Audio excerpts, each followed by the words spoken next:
Halo, perkenalkan nama saya Galuna Belandrai Putri akan menjelaskan tentang pencemaran lingkungan. Pencemaran lingkungan adalah masuk atau dimasukkannya makhluk hidup, zat, energi, atau komponen lain ke dalam lingkungan atau berubahnya tatanan lingkungan akibat kegiatan manusia atau proses alam, sehingga kualitas lingkungan turun sampai ke tingkat tertentu yang menyebabkan lingkungan menjadi kurang atau tidak dapat berfungsi lagi sesuai peruntukannya. Pencemaran terbagi menjadi 3, yaitu pencemaran udara, pencemaran air, dan pencemaran tanah.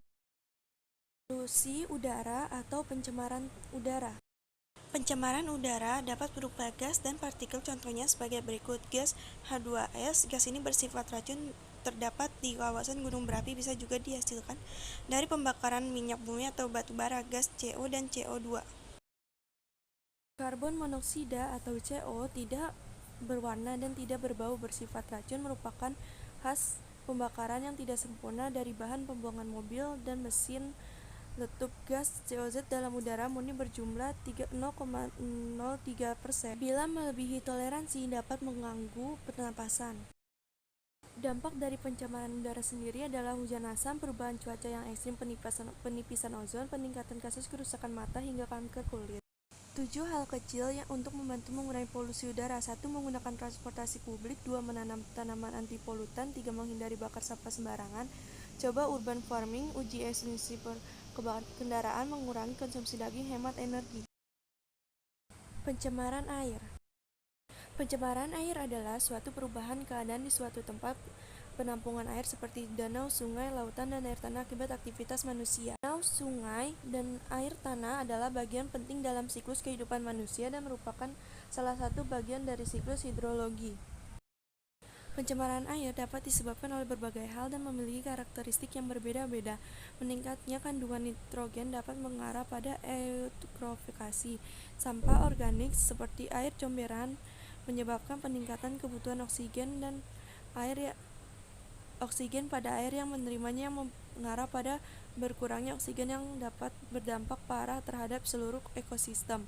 Industri membuang berbagai macam polutan ke dalam air, limbahnya seperti logam berat, toksin organik, minyak, nutrien, dan padatan air. Limbah tersebut memiliki efek eksternal, terutama yang dikeluarkan oleh pembangkit listrik, yang dapat mengurangi oksigen dalam air, seperti limbah pabrik yang mengalir ke sungai seperti di Sungai Citarum. Pencemaran air oleh sampah, penggunaan bahan peledak untuk menangkap ikan. Dampak yang terjadi akibat pencemaran air adalah kerusakan ekosistem air, bencana banjir dan tanah longsor, biota air mati, sumber air bersih berkurang, gangguan kesehatan, penurunan kualitas lingkungan, keseimbangan lingkungan terganggu, erosi. Penanggulangan pencemaran air. Cara-cara menanggulangi pencemaran air yaitu sebagai berikut. Tidak mengeksploitasi sumber mata air agar tidak cepat habis, membuat tempat pembuangan sampah yang memadai, mengurangi intensitas buangan limbah rumah tangga, menyaring limbah pabrik agar lebih ramah lingkungan. Pencemaran tanah.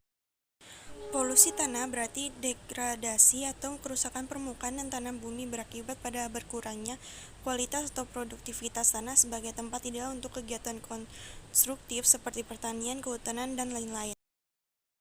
Penyebab pencemaran tanah antara lain penggundulan hutan dan erosi tanah, kegiatan pertanian, kegiatan pertambangan, industrialisasi, tempat pembuangan sampah, limbah manusia, kegiatan konstruksi, dan limbah nuklir.